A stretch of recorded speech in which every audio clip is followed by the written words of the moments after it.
Neste evangelho de 27 de junho de 2021, São Marcos, capítulo 5, do versículo 21 ao versículo 43, vê-se Jesus, ainda que no mesmo contexto da reflexão que fizemos no domingo passado, agora desce da barca e se depara com uma multidão. Lembremos-nos de que ele retorna de uma viagem tumultuada quando enfrentou duas grandes tempestades. Uma, a natural, do choque dos ventos frio do Mediterrâneo com o quente aquecido do Lago da Galileia. Mas a pior tempestade foi a fragilidade de fé nos seus discípulos e a sua falta de coragem, ambas criticadas por Jesus. Ele precisava criticar esta fragilidade na fé e na coragem. Depois dessa tempestade, Jesus ainda enfrentou uma legião caótica na vida de um homem que vivia no cemitério, como nós vimos na reflexão do domingo passado. Lá ele teve que optar entre salvar o homem, libertar o homem e perder a propriedade dos porcos, 2.000 porcos. Ele optou sempre pela vida humana, pelo ser humano. Agora aqui de volta, Jesus enfrenta uma nova tempestade. Uma tempestade que não se levantou por causa dele, mas que se apresentou diante dele. Uma é de uma menina, de uma adolescente de 12 anos, cujo pai espera Jesus na chegada da barca e o implora para que Jesus vá até a casa dele para impor as mãos sobre a menina que morria muito mal no limite da vida. Aí para lá Jesus enfrentou uma outra tempestade, a de uma mulher. E nós começaremos a nossa reflexão por esta grandiosa mulher. Lamentavelmente sem nome aqui, mas uma mulher que sofria de uma hemorragia por 12 anos. Isso tinha uma implicância orgânica na mulher e uma outra de caráter moral, de caráter ético, que afundava a mulher na insignificância sob o patriarcalismo do templo, da religião judaica, que embora longe do templo, tinha sua embaixada, sua representação na sinagoga, aí ao redor do Lago da Galileia, provavelmente em Cafarnaum. Esta mulher, massacrada pela moralidade legalista, que acentuava, graças a um acordo feito por rabinos, por sacerdotes do templo, lá em Jerusalém, distante daí, e por fariseus, as mulheres eram obrigadas a se isolar, consideradas imundas quando menstruavam mensalmente. E quando tinham relações sexuais, se afastarem da sociedade, se afastarem das pessoas por uma semana. E esta pobre mulher vivia no isolamento, no afundamento, num distanciamento social imposto pela opressão de uma lei patriarcalista, machista, excludente, opressora. 12 anos de um sangramento sem parar. Quer dizer, além da doença, que significava a perda de sangue diariamente, do fracasso da medicina da época, como narra o Evangelho de Marcos aqui, fracasso da medicina, dos médicos que durante anos sugaram toda a sua economia e não resolveram o problema. Esta mulher corria o risco de se desmanchar numa anemia ou até numa leucemia pela perda de ferro de proteínas, de açúcares, tudo que o sangue continha como necessidade para manter viva um ser humano. Então a mulher ali, humilhada, por duas grandes razões, ela, mesmo assim, na sua doença, na sua humilhação, ela vai ao encontro de Jesus e toca em Jesus. Ela pensava, se eu tocar em algum lugar das suas vestes, da sua capa, eu serei curada. E ela foi para lá, encontrou no meio da multidão, tocou em Jesus. E isso fica em segundo plano quando Jesus se volta e pergunta quem foi que me tocou. Ainda foi meio que ridicularizado pelos seus discípulos, mas mestre, todo mundo te aperta aqui no meio da multidão. Todos te apertam. Quando Jesus disse não, uma pessoa me tocou. Jesus sentiu que uma pessoa em especial tocara nele.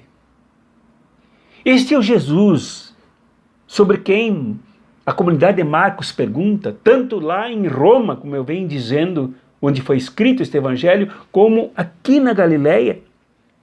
Pergunta, uma pergunta que perturba internamente a comunidade, mas que também que vem de fora. Quem é Jesus?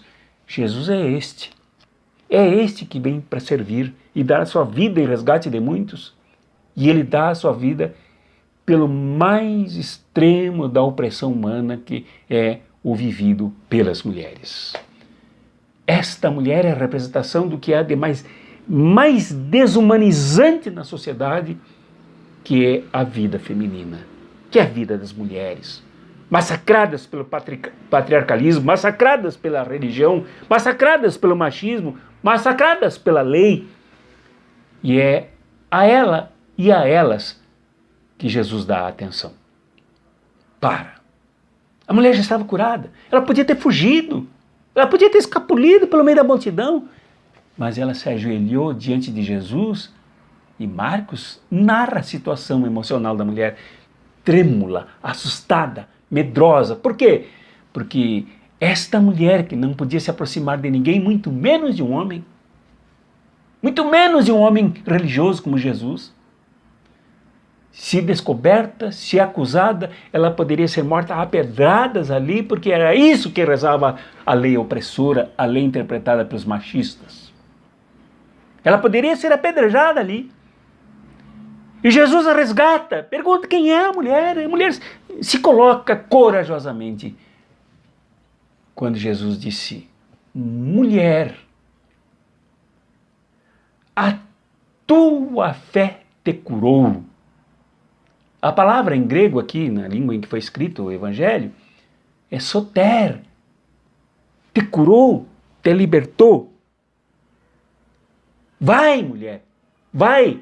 Filha, a tua fé te curou. Levanta-te, vai.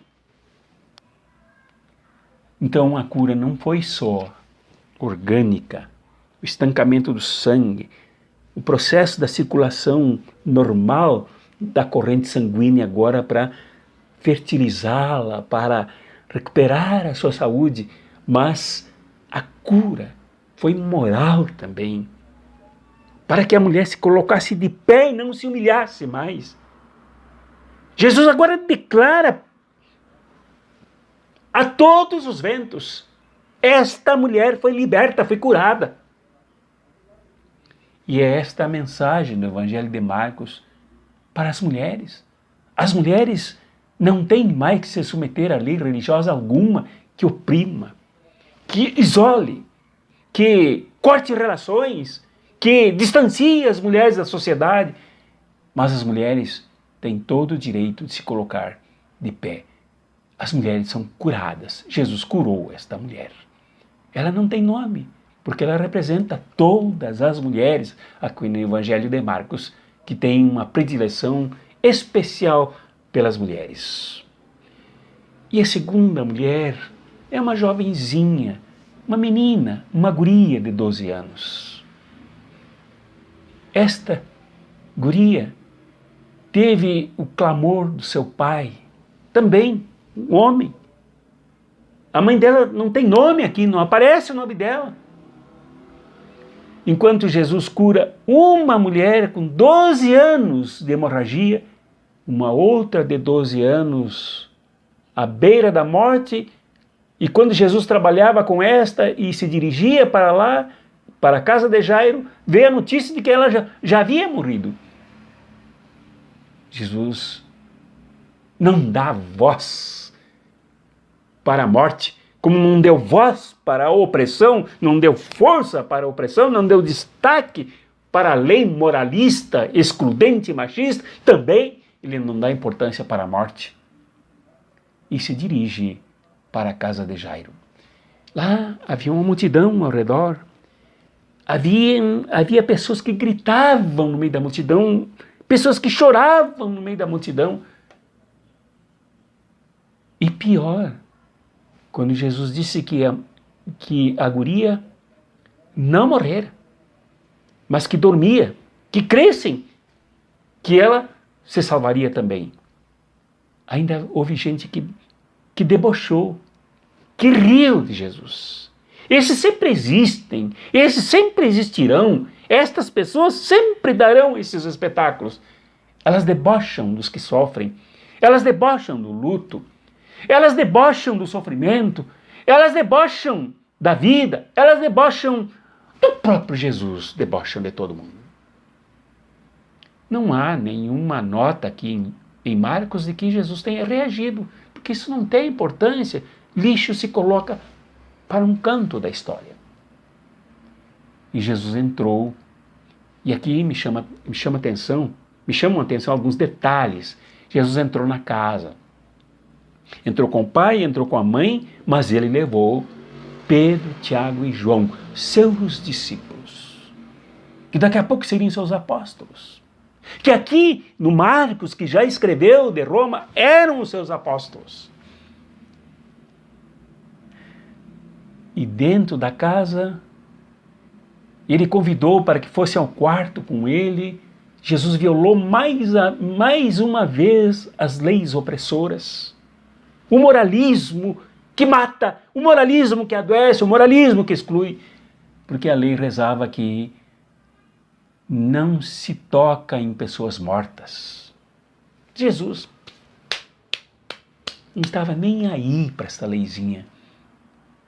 E muito menos um homem toca numa mulher doente. Jesus nem aí para essa outra leizinha machista. Se aproximou desta mulher jovem. Sentou na sua cama, estendeu uma de suas mãos e disse para ela: menina, levanta-te. Ali estava a família. Mas não foi a família a referência do ato de Jesus. Não foi. A família não pode ser referência para o reino de Deus. Não é. Jesus vai sofrer as consequências de sua própria família, que no capítulo 2 aqui de Marcos nós já refletimos sobre isso. Chamou Jesus de louco. No meio da comunidade. Diz que Jesus, numa casa, aliás, quando Jesus falava com o povo, chamou Jesus de louco. As pessoas da sinagoga, da religião, chamaram de endemoniado, de Beelzebú. Então nem a religião e nem a família aqui são referências para o reino que ele veio trazer. A família é penetrada pelas leis machistas, pelas discriminações, pelas rupturas da comunhão, pelas rupturas das relações das pessoas. E as famílias privilegiam muitas vezes mais a morte do que a vida. Jesus levou, isto sim, o reforço da comunidade, do novo que irrompia no meio da morte e no meio da discriminação. Este novo representado por Pedro, Tiago e João, uma comunidade que rompia para fazer o reino de Deus acontecer na continuidade do ministério de Jesus. Aquele que veio para servir e resgatar as vidas de muitos. Então, aqui dentro desta casa, Jesus rompe com a imposição da morte. Jesus veio para enfrentar também a morte. A morte não tem a última palavra. Se uma mulher passou 12 anos sangrando e discriminada, em vez de receber solidariedade, recebia discriminação. Agora uma menina de 12 anos que começa uma nova trajetória de maturação e que começa agora o seu processo menstrual, que poderia dar também um sangramento, numa hemorragia imparável. Jesus chega para lá para a morte e resgata a menina. Resgata a juventude, resgata os adolescentes, resgata também as crianças que ficam para trás na vida desta menina. São Lucas conta que Jesus também enfrentou os doutores da lei, os mandões da lei, no templo quando ele tinha 12 anos. Agora ele passa esta mesma mensagem para a menina, de que ela, com 12 anos, pode se levantar. Menina, levanta-te! Então, meu querido e minha querida, este é o grande apelo de Jesus. Esta é a grande proposta do reino, de que até mesmo as pessoas mais excluídas, mais barbaramente atacadas por aquilo que é de extraordinário poder explosivo do conservadorismo, ele nos ensina que o reino que ele veio trazer resgata as pessoas na mais extrema opressão em que são colocadas como pessoas indignas. Esta mulher que não tem nome, podem ser muitas de vocês, mulheres que me assistem, que participam aqui desta reflexão do Evangelho. Podemos ser nós, os homens, muitas vezes excluídos pela escolha que fazemos de seguirmos o caminho do reino, o caminho do discipulado, o caminho da entrega, da mudança, das transformações. Somos excluídos, como esta mulher, somos colocados para longe, falam mal de nós uns para os outros. Ou então, à beira da afirmação como seres humanos, como é o caso da menina, à beira do momento de tomarmos nas mãos a própria vida e a própria responsabilidade da existência, a morte pode nos atacar. É preciso que ouçamos Jesus dizer: menina, levanta-te. Teu lugar não é acabrunhada, teu lugar não é deitada, o teu lugar não é humilhada, a tua posição justa não é aí com alguém dizendo que tu morreste. Levanta-te. Esta é a mensagem. É isto que devemos ouvir. E é este Jesus que devemos seguir. Este Jesus, lá da barranca do Lago da Galileia. Este Jesus que cruza pelo meio das multidões, porque ele ama viver com o povo, integrar-se no meio do povo, encontrar com as pessoas, sem quase demonstrar cansaço. Embora no evangelho anterior, Jesus se mostrasse muito cansado, porque ele dormia. Este Jesus que transita da barca até a casa de alguém que não tem a resposta para uma adolescente doente, porque a sua religião faliu, porque seu esquema de dominação não deu resultado em favor da sua própria gente, do seu próprio povo, da sua própria comunidade, da sua própria filha, da sua própria família. Então, não é a religião que esmaga, não é a religião que é conservadora, não é a religião que exclui, que tem a resposta, mas Jesus.